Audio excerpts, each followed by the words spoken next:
All right.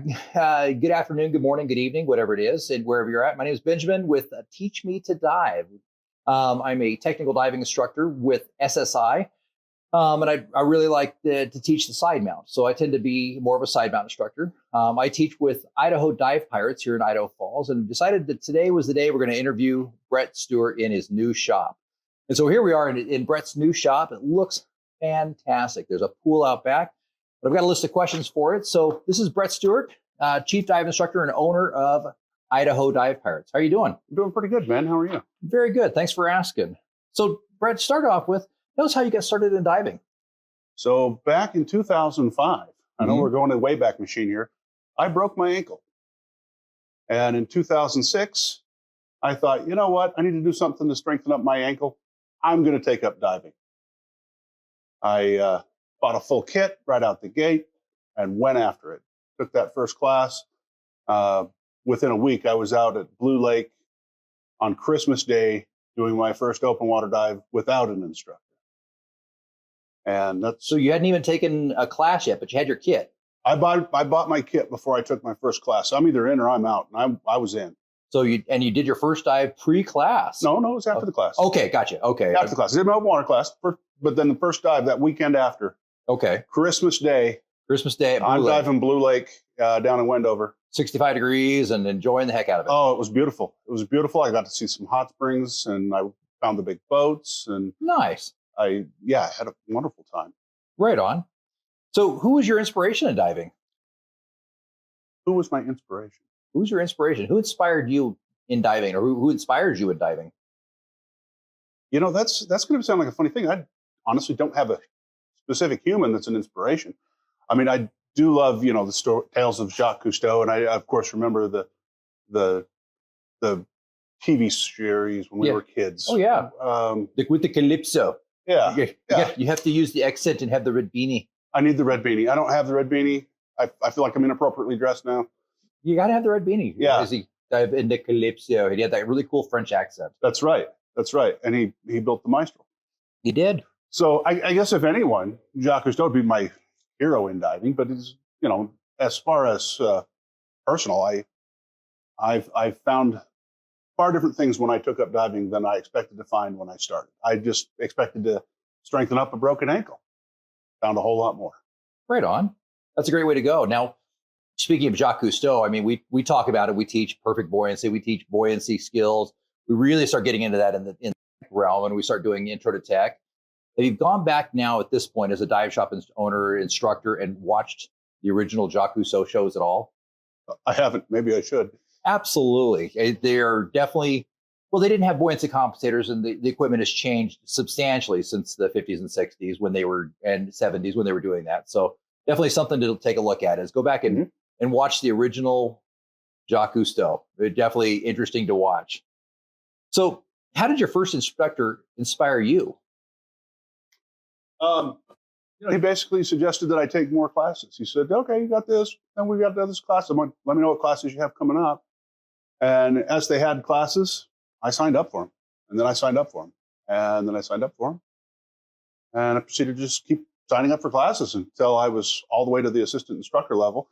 I did put him off for a bit, getting to assistant instructor. I felt like I didn't have good enough buoyancy control. I felt like I wasn't advanced enough to consider myself a professional diver. So by the time I got to my assistant instructor course, I had 400 open water dives. So I really pushed back on that and waited until I had really fine-tuned myself to the point that if somebody were to watch me do the skills, they'd be like, oh, that guy knows what he's doing, rather than, hey, that guy's an idiot. Fair enough. It's definitely, how do you think how that's different than a lot of instructors get there? Well, a lot of instructors, they go after, they start with a goal in mind. I'm going to take up scuba diving, and I'm going to be a scuba instructor, and it's going to be on Tuesday that I'm going to have this done, right? And they want to rush through everything. And I'm a big proponent of get that experience, get that knowledge. You aren't truly a diver until you have your first bad experience. Remember the day you told me about your regulator getting ripped out of your mouth by a tree? Oh, absolutely. Was that not the day that your diving shifted from I'm a good diver to okay, I can dive? And you truly got to the point where you're like, yeah, I can do this. Absolutely. And that was that point for you. For me, the first time that happened to me was getting stuck in the mud under the ice. right? I was on dry suit, and my inflator on my BC didn't work on the way down. And by the time I had thought it through, I was stuck in the mud. And fortunately, I was in a dry suit. Obviously, I survived that situation, but it gave me an opportunity to reflect on life and become a better diver. Absolutely. I agree fully that you get to that point, you had that bad experience, and all of a sudden, mine was the regulator. I got ripped on my mount, 108 feet, perfect dark, and my flashlight went out at the same exact time. So I had two issues happen in one, and it definitely was an eye-opening experience to realize that in 1 minute, I was able to come up with 18 scenarios that were bad and go through them all in my mind very quickly. But go back to my training, just like, just so you know, I was Bret's open water student. So Bret took me from where I was at to instructor level. So it definitely was an eye-opening experience. And we spent years doing that. Absolutely. It was not just an overnight thing. Well, I try to explain to people becoming. And most people don't understand. They want to, and we have students that we're working with currently and that we're mentoring through Dive Guide. They want to be Dive Guide yesterday. And I try to explain to them that you don't become something overnight. It takes time. The process of becoming is a process. It's not an instant thing. If I could snap my fingers and make an instructor, I don't know that I would, but wouldn't that be magical? That would be magical. But we become an instructor. I've been diving now with you for 6 or 7 years now. And even as I became an instructor, and that was back in 2014 when I finished off my instructor course, I was an instructor, but I wasn't necessarily a good instructor at first. I had to develop myself farther still. Absolutely. I've become better and better over the years. I like to think I'm adequate at this point in time. I know there's many people that don't want to progress. They don't want to be better, but I'm one of those folks that says, you know what, I could be better. I watch a guy like Ben here teach a class and I go, hey, I could learn something from Ben. And so I'll take what I learned from you and I'll adapt myself to better myself. I've had a lot of different instructors over the years that I've watched different parts and pieces from. And I won't lie, I plagiarized. I stole their stuff because it was good enough that it was like, hey, I want that. Absolutely. So if I wanted that, I took it because that was, I wanted to be the best I could be. And that's I think any good instructor does that. They take pieces of their previous instructor and add that too. And we've both been blessed at that point. And even now at this point where, I'm a dive master instructor myself, getting ready to go through AIT, but also a technical instructor, I still find myself learning new stuff regularly and growing at that point.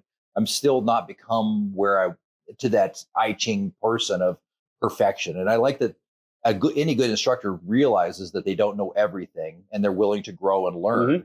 And they also realize that there's changes. Just in the 6 or 7 years I've been diving, I've seen changes in how we teach, what we teach, and some of the pieces, and we grow. Oh, certainly. I mean, we've definitely seen massive upgrades in the quality of the gear that's available now versus what was available. Oh, absolutely. Even 10 years ago. It's incredible. We're just watching side mount. Something that's very near and dear to my heart. I love side mount, and that first time side mounting and without instruction, trying to figure it out was a crap show. There's no way to put it. Well, when you started out, he had the SMS 100, and he started out, and the tank was all flopping back here, and he felt like it was good. And I'm like, I don't know.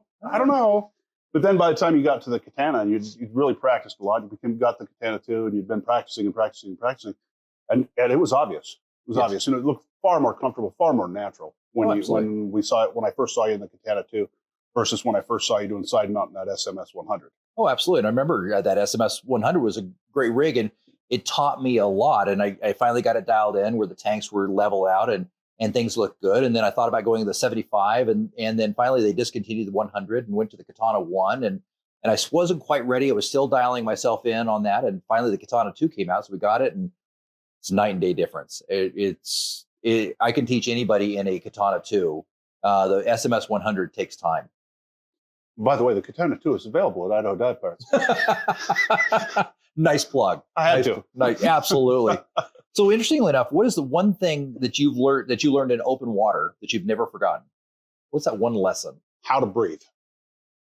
I know that sounds like a weird thing because you grow up. I had lived 34 years on this planet before I took up scuba diving.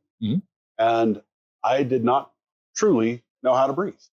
I thought I did, but not for scuba. For scuba, I was always a nose breather. So when I took up diving, I found myself very uncomfortable at first because I wanted to breathe through my nose. And yet now if you breathe through your nose, what do you get? Absolutely. A breath full of nothing, right? There's nothing to take.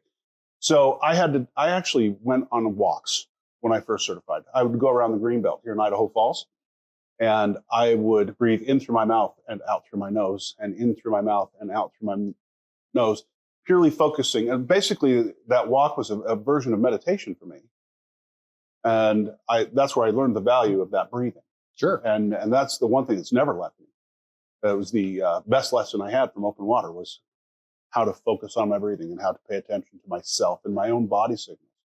You know, it's like, you've heard me say it. When you start feeling anxious, exhale fully. Sure. I mean, it's a statement you've heard me say 1,000 times by now. And yet I mean it to the degree that if you're paying attention to your body will tell you when you need to take a deeper exhalation and get rid of that excess carbon dioxide.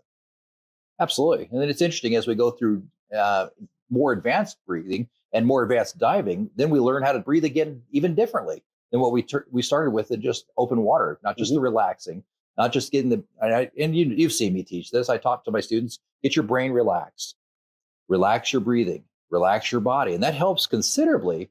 But then we go to the next step and we start hitting an attack. We start talking ideal breathing. And now we're into another type of new breathing. And we start teaching them that. And that's a great thing. And learning how to breathe and practicing that gets as farther in diving than a lot of things ever will. So how did you end up opening a dive shop? That's kind of a weird one. Yeah, especially when you consider that Idaho Dive Pirates here in Idaho Falls, Idaho, it was a small town. There was a dive shop pre-existing to us. We actually purchased all the goods and assets of the previous dive shop. We renamed it Idaho Dive Pirates, thinking that we wanted to make it a little more fun, a little more original. Our logo was designed by one of our now instructors, Dave Bowling, who's the chief engineer at A&R Corp, who does a lot of engineering out there for them. And he can design almost anything. And so he designed us that logo, but it was actually his logo to begin with. When I bought the dive shop, I went to him and I said, Dave, I haven't seen the dive shop lately. And he kind of laughed at me and was a little bit uncomfortable with the conversation. I said, well, we're looking at buying the dive shop. I'm like, but I need something from you. He says, what do you need? I said, I need that logo that's on your Jeep. And he's like, yeah. He's like, you want the logo? I'm like, yeah, I want the logo. And he was fully supportive of it. Like I said, we've done our best to make that logo famous. If people see us online, it's available that you can get here at the shop. You can get that logo. We have it available for people, so it's there. And it's been as far away as Australia, and if you find it on dive boat down in Mexico or Curacao or Roatan, we were there. Right on. Now the magic question is at this level, looking back, would you do it again? Absolutely. Actually, it was a game changer in life for me. I had spent, and I guess I didn't really get to answer your first question completely, but when you ask what inspired me to do it, I didn't want Idaho Falls, Idaho to not have a dive shop. The folks that ran it, I figured they were about to close the doors. If I didn't buy it, it was going to be gone. There was going to be nothing. And, we came in and we did our best to reinvent the dive shop here in Idaho Falls. I feel like we've done that successfully. Over the past 10 years, we've grown from just a small town shop to where we now look like we belong in a big city. This is definitely a big change. Because I've taught for you for quite a while now, and I started learning in the small classroom that you had to make sure you turn the air conditioner on in the summertime because it would get hot fast. Yeah, even being in there, you'd get hot in that classroom. There was no comfort in there. 6 students in there was a lot, and oh my, the days we had 8. Yeah, God forbid you do a double class with 10 students where you're going to separate the pools, but you have 10 people in there. Oh man! The only time that was good was in the dead of winter. Yeah, when it was 20 degrees below zero outside. Oh, absolutely. Then it worked really well. As long as you turn the heater off. Yes, you got to turn the heater off. You had to have the heat off to the rest of the building because if you had it on, the showroom would get cold, but that classroom was warm. Yes, absolutely. Fun stuff, though. Good memories. How many instructors do you currently have? Well, I don't remember seeing that question. You're throwing me off now. But no, we've got you. We've got Dave Bowling. We've got Eric Ivey. We've got myself. Terry White. And I think that's it at this point in time. There's just 5 of us. 5 instructors. Yeah, 5 instructors. And then the assistant instructors, I mean, don't forget them, because the magic doesn't happen without your assistants, without your dive guides, without your dive masters. No, you need them all. They truly make it so that it's doable. They actually, if it's just you out there, a group bigger than 4 is probably too big. It is, absolutely. For us to have more than 4 students at a time, we want to have that second instructor with us. I think every good instructor says, yeah, the ratios say I can go 8 to 1. And no, we're not going to do that, because we don't want that. We want to have that assistant out there with us, a quality assistant that can really, truly help us and make that safer. And it's a lot more fun for us. I mean, tell me, is it? Absolutely. 8 to 1 ratio. If you have unlimited pool time and insanely patient students that don't mind just playing and sitting in the water forever, but that doesn't work. It's the safety ratios are off. There's no way one person can actually watch 8 people. So for me, 4 to 1 is okay. We're starting to approach that limit, but once we hit the 6, I love to have at least 1 to 2 dive masters or assistant instructors. Oh, absolutely. Why Nikki teaches. Just to have people push them into me, just to have that person willing to circle the students and bring them to me. A lot of students, of course, they want to back away. When you first took up the assistant instructor program, if you recall, I kept saying, Ben, you got to get closer to him. You got to get closer. You got to get closer. And these days, you're right there. You can grab hold of them, no problem. Absolutely. Any of your students, while you're doing any skill, you're right there where you can grab hold of them. But when you first started, it was super uncomfortable for you. There's students that it's uncomfortable to be in that close proximity to other people. They want to be spread out. And it's very difficult to teach someone that's, 10 feet away from you when you're underwater. What's something a class that you wish you had taken before you became an instructor or before you became a dive shop owner? Legitimately, the biggest class I wish I had taken out the gate, perfect buoyancy. Perfect buoyancy. So many people, when they start diving, and there's a lot of instructors out there that will do this, they throw 10 pounds on a guy. Oh, Ben, you look fairly fit. Let's put 10 pounds on you. If I put 10 pounds on you in a pool and you're in a swimming suit, where are you going to be? I'm going to be planted on the bottom. Yeah, you're flat planted on the bottom. And how easy is it to do skills when you're planted on the bottom? It's pretty easy, right? Yeah, it's those for the instructors that kneel on the bottom, though. Yeah, if the instructor kneels on the bottom and you're kneeling on the bottom and you've got 10 pounds on each student, whether they need it or not, now they're planted on the bottom and you're sitting here going, hey, yeah, we can all do these skills. What happens when their weighting is right? When they give you 2 pounds, perhaps. Maybe that's all you need. You need 2 pounds to, and of course, perfect points. You exhale to go down. If you can go down without exhaling, you're already screwing up. You screwed up. You haven't even started diving yet, right? Because we want them to be neutral. I am very much a proponent of perfect buoyancy. I think that, honestly, in the dive industry, I believe that perfect buoyancy should almost be a prerequisite part of the open water course. Sure. So there's proponents of that say that that's something that should just be taught as part of open water. What do you say to that? I do it all the time anyway. Every class, I'm trying to take weight off of them. Each pool session, I'm like, hey, don't remember the weight you used the last time. Let's see if we can get you in a little bit less today. Mm-hmm. And you've seen me do it time after time after time, because what we want is those folks to be as light as possible under the water so that they can control their buoyancy with their breathing. We don't want them to be having it controlled by the fact that they've got 10 pounds on and they're planted on the bottom. I truly am a proponent of teach perfect buoyancy as part of an open water course. My answer to that is along that line. Certainly, we teach it along that ways, but through open water, we've taught them so many new skills that a perfect buoyancy class, and in conjunction with that, takes us out and allows us to just focus on just getting that right trim. And that's why afterwards it's perfect. I'm when we started with open water, we're introducing perfect buoyancy in open water, but Absolutely. We're not finishing it. And finishing it is that course that I never took.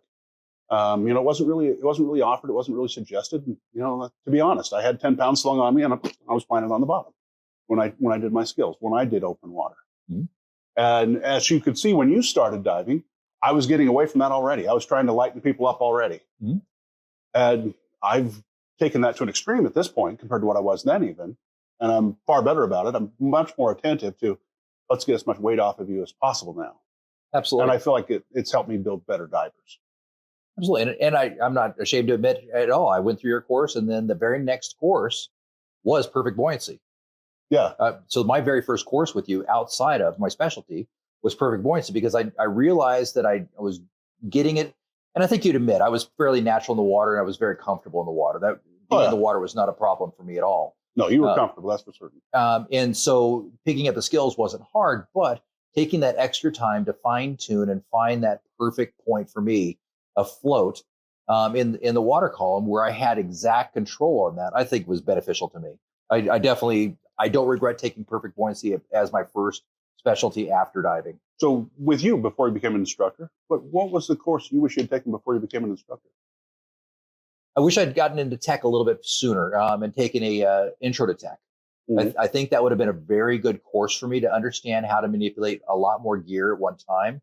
And before I became an instructor, taking something like advanced nitrox or deco procedures.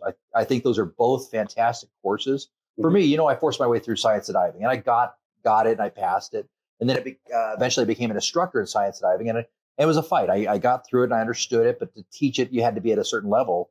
After I took advanced nitrox and going through deco procedures, all of a sudden, the world opened up in a different way for me, at least. And all of a sudden, coming back and looking at science of diving, all of a sudden it was poof, and it all made sense. Because the problem was that science of diving, pre-instructor for me and pre-tech, gave me the rules, the laws, and everything together, and the math formulas, but it didn't give me the other side of where would I use this, how would I use this, and how would this really be beneficial to me. Mm-hmm. You and I both know that I have to have the why. If I don't have the why, and for the folks out there that are watching this, understand that once we did the Science of Diving course with Benjamin, we proceeded to discuss Science of Diving for months, months.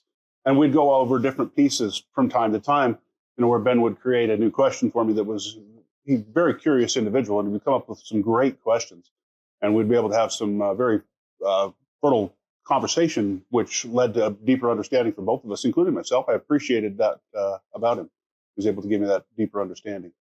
Once I went through that and we had our conversations, I had a pretty good grasp on it. And then becoming an instructor, we did the same thing. We spent months of going through the process of understanding it and being able to teach it, because being able to teach it's a whole different thing than being able to understand it. Yeah.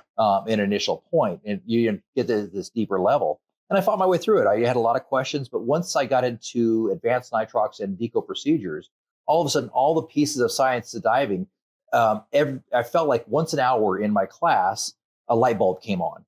And in reading the book, I'd read the book for 20 minutes and a light bulb would come on. And it was a very bright room because a lot of light bulbs came on very quickly. And all of a sudden, A matched up to B, matched up to C. So for me, I think those were extremely helpful to move into the tech realm prior to becoming an instructor, because it took all the pieces of open water for me, all the pieces of science of diving, and gave them a much deeper understanding so that I wasn't shortchanging my students in any way, shape, or form. I was able to give them a deeper understanding.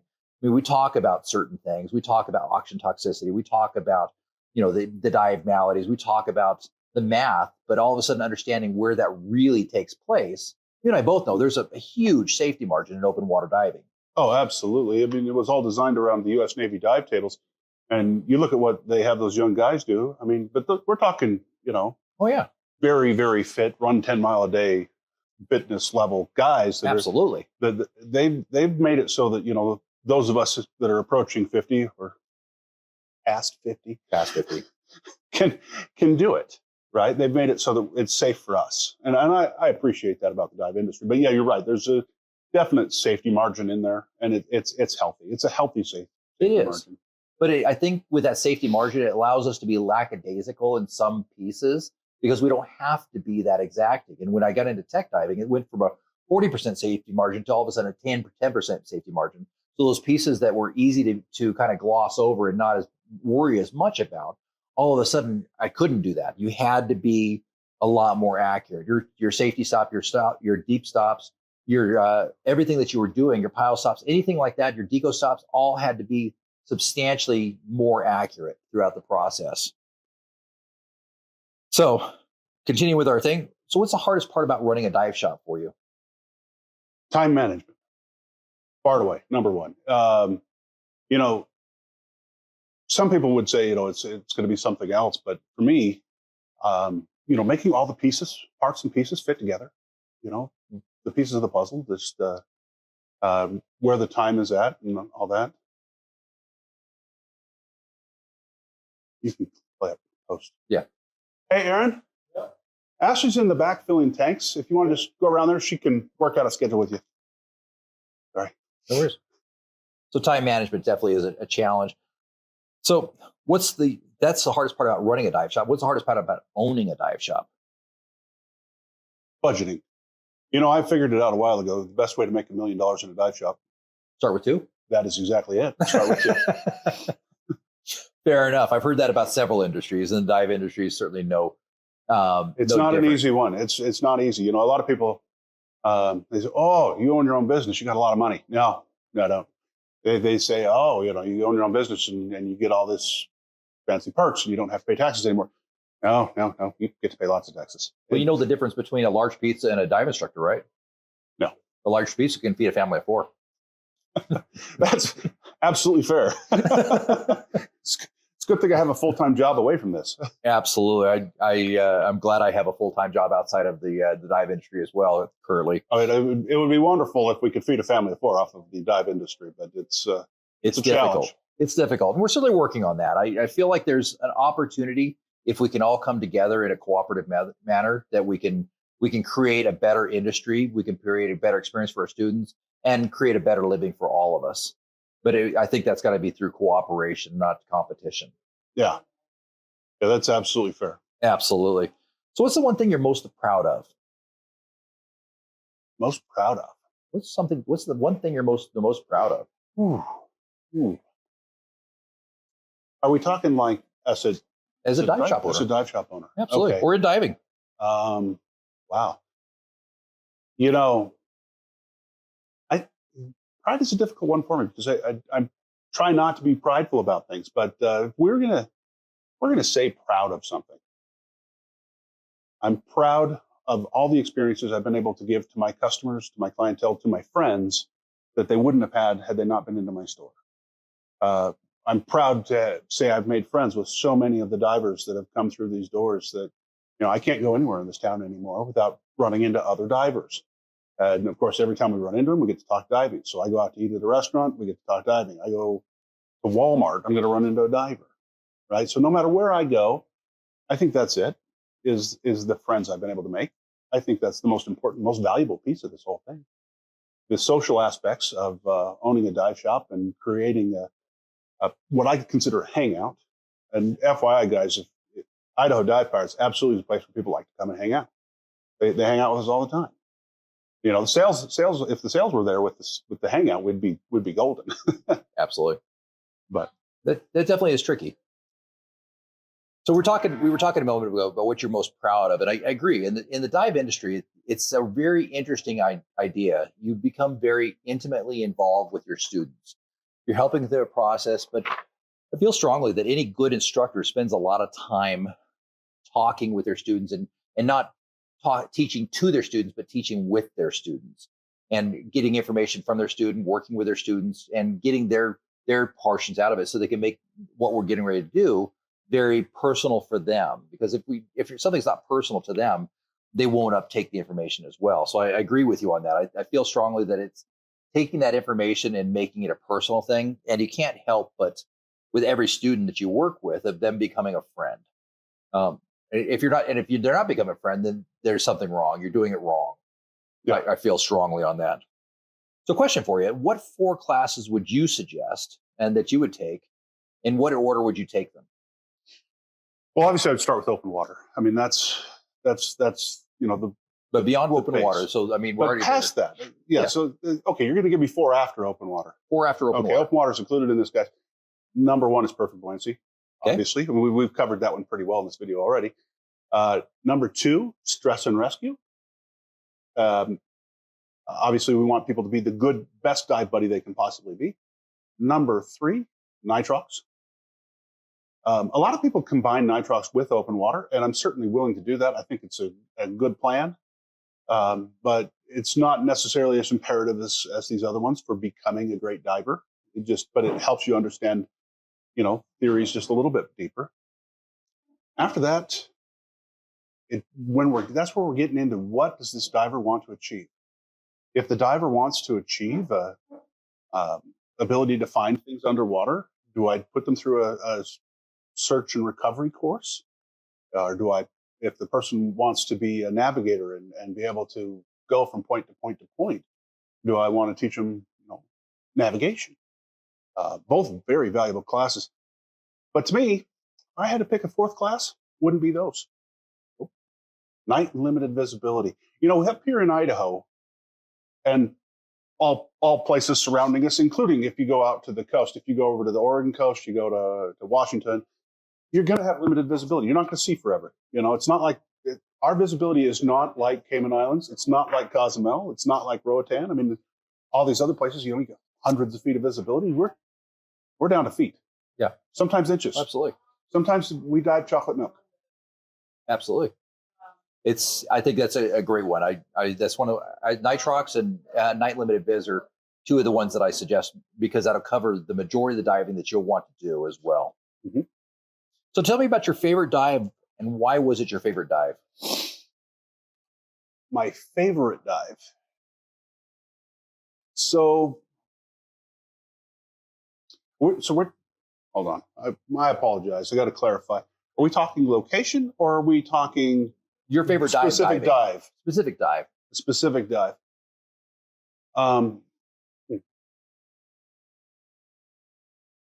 Honestly, my favorite dive that I ever took was not at the world's greatest dive site. I was at Las Palmas. That's Spanish for the Palms, and it's a dive site in Cozumel, Mexico, which, quite frankly, is normally rather a little bit on the boring side for Cozumel. Cozumel has some amazing, beautiful, wonderful dives, and normally that one's tame. But we went there with a group one day, and we had a school of jacks come through that numbered in the tens of thousands of jacks. So all these 2 to 2.5 foot fish, nice chrome fish, just they all popped, and they're schooled up. They're all single file line, cruising. And I found myself just completely beside myself. It was the most incredible experience seeing that much life of one species cruising through this dive site that was normally not really exciting. But if you take an open water class from me, that's slide number 1 is Las Palmas. Nice. Right on. You've seen my edit. I have, absolutely. Las Palmas, that's what that is. So here's a good question for you. What contributions have you made to the dive community? That's a fair question. So it depends on how we're looking at things. If you look at it from an aspect of, have I taught good divers? I would say yes, I've made a contribution to teaching good divers.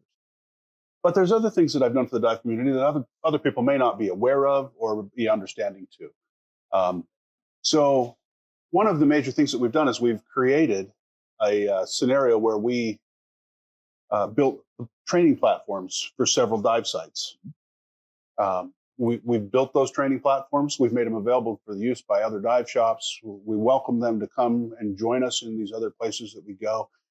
And, those training platforms are invaluable, absolutely invaluable, especially when you're talking about, silt bottomed hot springs that we use in the winter. We've been able to do that. Also, of course, that sense of community. I feel like I've helped grow that sense of community. Fair enough. Finally, what are you known for? My charming good looks. Fair enough. No. Gosh, what are we known for? I think what we've become known for is throwing a great party. Our trips, our travel, seem to not really have much of a problem filling up these trips that we take. We do lots of trips each year, and they've been wonderful. Excellent. Well, let's finish this off with our dad joke competition. There is no competition here, folks. Benjamin wins. That's the game. It's the name of the game we're playing. Ready? If you laugh, I get a point. If I laugh, you get a point. Wait a second. This doesn't seem fair. When Chuck Norris goes scuba diving, he gives the water the bends.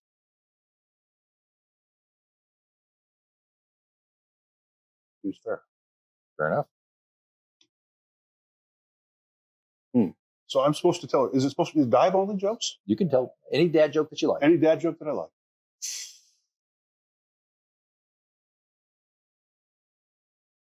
Never shake hands with an octopus. They're not all tentacles. That was 1 point. Absolutely. Why do mermaids wear seashells? Seashells weren't available? Seashells are too small. Oh, no. Your turn. Do you get a point when you laugh at your own joke? This is a dad joke competition. I think he's winning. Shoot. You know, when I go golfing, I always take extra socks in the bag with me, just in case I get a hole in one. Fair enough. I had a girlfriend that went scuba diving. One day, I lobster and never flounder her again.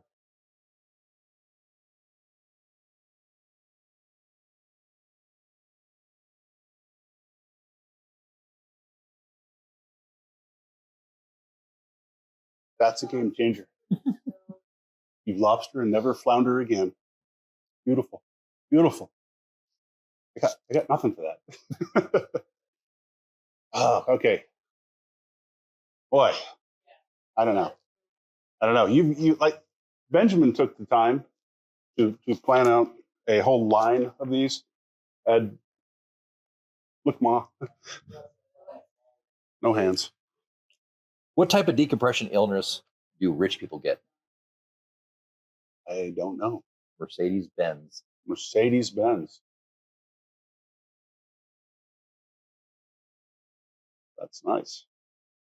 That is definitely a dad joke. How can you tell if you've met a dive instructor?